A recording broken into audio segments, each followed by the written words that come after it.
আসসালামু আলাইকুম সুপ্রিয় দর্শক, এই মুহূর্তে সর্বশেষ আবহাওয়ার আপডেট নিয়ে আপনাদের সামনে হাজির হয়েছি। বাংলাদেশ জুড়ে এখন এক অস্থির আবহাওয়ার সংকেত। একদিকে প্রচণ্ড দাবদাহ আর অন্যদিকে দিগন্ত জুড়ে ঘনিয়ে আসছে কালো মেঘের ঘনঘটা। আবহাওয়া অধিদপ্তর এবং গ্লোবাল স্যাটেলাইট ডাটা বিশ্লেষণ করে আমরা আজ আপনাদের জন্য নিয়ে এসেছি এক বিশেষ সতর্কবার্তা। বিশেষ আপডেট দিয়ে আসছে কালবৈশাখী ঝড়। সবচেয়ে বড় খবর হলো দেশের উত্তর ও উত্তর পশ্চিম দিগন্তে কালবৈশাখীর এক শক্তিশালী সিস্টেম দানা বাঁধছে। পশ্চিমা লঘুচাপের সাথে বঙ্গোপসাগর থেকে আসা জলীয় বাষ্পের সংমিশ্রণে এই পরিস্থিতির সৃষ্টি হয়েছে। আঘাতের সময় আগামী 48 থেকে 72 ঘন্টা অর্থাৎ 10ই মার্চের মধ্যে রাজশাহী, রংপুর ও ময়মনসিংহ বিভাগের ওপর দিয়ে মৌসুমের প্রথম শক্তিশালী কালবৈশাখী ঝড় বয়ে যাওয়ার প্রবল সম্ভাবনা রয়েছে। অর্থাৎ আগামী 10 তারিখ এই অঞ্চলে যারা বসবাস করেন তারা অবশ্যই সাবধানতা অবলম্বন করুন। আপনাদের যদি ঘরে তোলার মতো কোনো ফসল মাঠে থাকে অবশ্যই সেটা এখনই সংগ্রহ করে ঘরের ভিতর এনে নিন। আপনাদের জন্য আরও সতর্কবার্তা, ঝড়ের সময় বাতাসের গতিবেগ ঘন্টায় 60 থেকে 80 কিলোমিটার পর্যন্ত হতে পারে। সাথে থাকবে তীব্র বজ্রপাত ও কোথাও কোথাও বড় আকারের শিলাবৃষ্টি, অর্থাৎ শিলাবৃষ্টি হওয়ার সম্ভাবনা রয়েছে।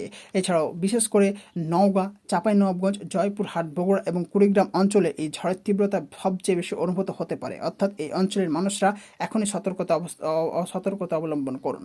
পরবর্তীতে এই মেঘের সারি ঢাকা ও সিলেট বিভাগের দিকে অগ্রসর হওয়ার সম্ভাবনা রয়েছে। বৃষ্টিপাতের পূর্বাভাস ও পার্সেন্টেজ। বৃষ্টি বন্টন নিয়ে আমাদের কাছে আসা সর্বশেষ তথ্য অনুযায়ী সিলেট বিভাগে বজ্রসহ বৃষ্টির সম্ভাবনা রয়েছে বেশি, প্রায় 80%। এখানে মাঝারি থেকে ভারী বর্ষণ হতে পারে। রংপুর ও ময়মনসিংহ বিভাগ, কালবৈশাখীর প্রভাবে এই অঞ্চলে বৃষ্টির সম্ভাবনা প্রায় 60 থেকে 70%। ঢাকা ও চট্টগ্রাম বিভাগ, বিক্ষিপ্তভাবে কিছু জায়গায় ঝড়ো হাওয়া সহ বৃষ্টির সম্ভাবনা রয়েছে। এখানে বৃষ্টিপাত হওয়ার সম্ভাবনা প্রায় 30 থেকে 40%। খুলনা ও বরিশাল বিভাগ, এই অঞ্চলে বৃষ্টিপাত সম্ভাবনা অত্যন্ত কম, মাত্র 10%। এখানে মূলত শুষ্ক ও উত্তপ্ত আবহাওয়া বিরাজ করবে। আবহাওয়া সতর্কতা, পড়ছে দক্ষিণ পশ্চিমাঞ্চল। ঝড় বৃষ্টির আমেজ উত্তরে থাকলেও দক্ষিণ ও পশ্চিমাঞ্চলে বইছে আগুনের হলক। তাপপ্রবাহ, যশোর, চুয়াডাঙ্গা ও মংলা অঞ্চলের তাপমাত্রা ইতিমধ্যেই 37 ডিগ্রি থেকে 39 ডিগ্রি এর কাছাকাছি পৌঁছেছে। আগামী 3 দিন এখানে অসহ্য গরম অব্যাহত থাকবে।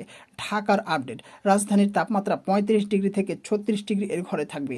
বাতাসের আর্দ্রতা বেশি থাকায় মানুষের মধ্যে অস্বস্তি ও ঘাম বাড়বে। জরুরি সতর্কতা, আপনারা যা করা প্রয়োজন, বজ্রপাত থেকে সুরক্ষা।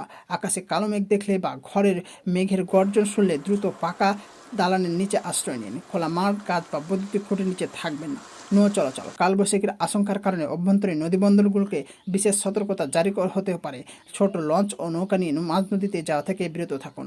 ফসলের সুরক্ষা, ঝোড়ো বাতাস ও শিলাবৃষ্টির হাত থেকে আম ও লিচু, বকুল ও বোরো ধান রক্ষায় স্থানীয় কৃষি অফিসের পরামর্শ অনুযায়ী দ্রুত ব্যবস্থা নিন। প্রচণ্ড গরমের হিট স্ট্রোক এড়াতে সুতির ঢেলাঢালা পোশাক পরুন এবং সাথে সবসময় খাবার পানি রাখুন। প্রকৃতির এই রুদ্ররূপ মোকাবিলা সচেতনতাই আমাদের একমাত্র হাতিয়ার। কালবৈশাখীর গতিপথ পরিবর্তন হলে বা বড় কোনো সংকেত আসলে আমরা মুহূর্তে আপনাদের জানিয়ে দেব। আবহাওয়া সম্পর্কিত পরবর্তী বিশেষ বুলেটিন দেখতে আমাদের সাথেই থাকুন এবং আমাদের চ্যানেলটি সাবস্ক্রাইব করে বেল আইকনটি বাজিয়ে দিন। ধন্যবাদ।